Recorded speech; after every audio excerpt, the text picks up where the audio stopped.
Here's a special little birthday card for our international man of mystery, T-Hawk. Happy birthday. We'll set the scene first. Hawk's Nest, a groovy, well-appointed bachelor pad on the beach in the Florida Panhandle. Modern kitchen, spacious living room with an enormous platform bed in the middle of the room. We'll stop there. Oh, wait, there's probably an infinity pool nearby. Now, what's everyone wearing?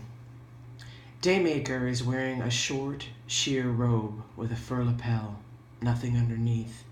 It can barely stay open because she's dancing in a slow, sexy hip sway to the Bee Gees' More Than a Woman, while shaking some tasty cocktails in an antique metal shaker.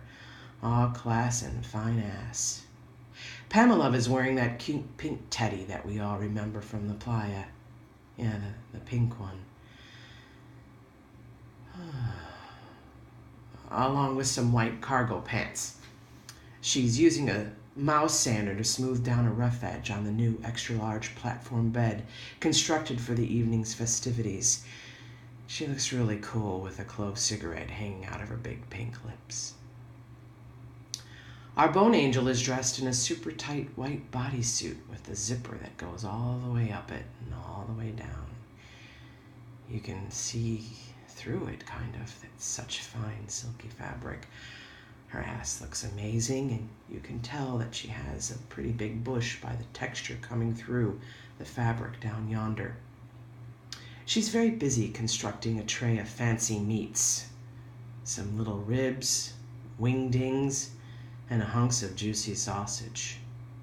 Contessa is wearing a raccoon fur bikini, singing the falsetto parts of More Than a Woman. And she's dabbing small white tips of sour cream on top of salmon mousse appetizers. They look like little hard nipple treats on a cracker. All our cunties are very excited. Now, some with cruder mouths might say wet or even moist. They're so excited for the hawk to arrive home to his nest and to find this pleasant little cunt fest waiting for him for his birthday celebration. The cunts think it might be a good idea to get in the mood more. So Contessa finds Hawk's electric toothbrush and begins to stimulate herself with it. She does this in 45-second high-paced intervals like a sprinter training for a race. Daymaker likes this idea and grabs the handheld mixer and proceeds to stimulate her nether regions. Pamela reaches for a power screwdriver, but thinks twice and searches out an air gun. Bone Angel, taking in the whole scene, understands what her role here is, and that's to coach these ladies. Coach them and share with them the general types of lesbian support they may require in this new adventure. She gently guides the cunts to the newly constructed bed where more active play and lessons can occur. Time just flies as the girls experiment with their new toys of love, touching bodies, womanness open and exposed. There's breasts and hard nipples and tongues and fingers and small power tools. Then the door opens and in comes our pilot in full uniform, carrying his own birthday cake. He's carrying his own cake because he thought no one remembered his special day. The cunts don't hear him arrive, though. They're too consumed in their own cuddle puddle of arousal. Hawk takes it all in. The wiggling, giggling cunts on some huge bed. Where's my couch, he thinks. The smells of fresh meat combined with clove cigarettes, twat juice, and Gold Bond mentholated foot powder create a dizzyfying effect on our tall boy. The sounds in the room are enough to put a blush on Caligula's cheeks. Our birthday boy begins to feel a tugging or turgidness in his loin, and it's growing beyond the constraints of his uniform slacks. He needs to get more comfortable. He slowly takes off his jacket. This move is not missed on Contessa. She spots it through her peripheral vision. She nudges the pussy jam-faced girls, and they all begin to watch. They all begin to watch the hawk disrobing the show. With full eye contact met, our flyboy removes his tie, then slowly unbuttons and removes his shirt, revealing a tight white undershirt pressed hard against his chest muscles. You can tell the room is chilly from the goosebumps built up on his fine arms and the fact that his nipples are harder than normal.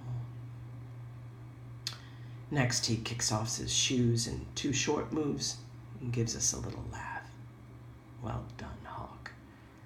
Then back to seriousness as he smoothly unbuttons and slowly unzips his fly.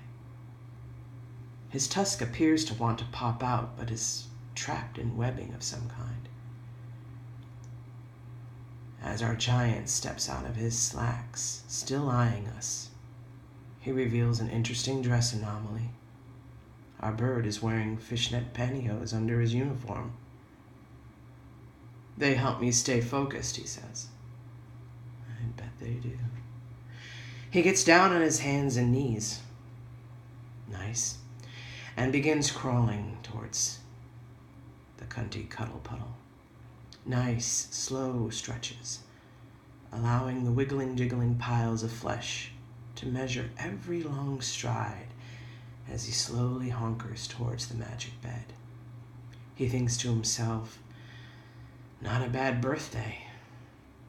I have a moist set of fine, well-practiced women in my bed, some yummy meat to snack on, and chocolate cake. I just love chocolate cake." As he nears the edge of the bed, our bird of prey jolts up on his knees. His tusk is painfully trapped in the sharp netting of the fishnets. Contessa cries out, "Release that fish!" And as our tall drink of water slowly begins to roll down the tights, he notices a bit more of the sordid scene. And just as he unwraps his hunk of halibut, he exclaims, "Contessa, is that my toothbrush?"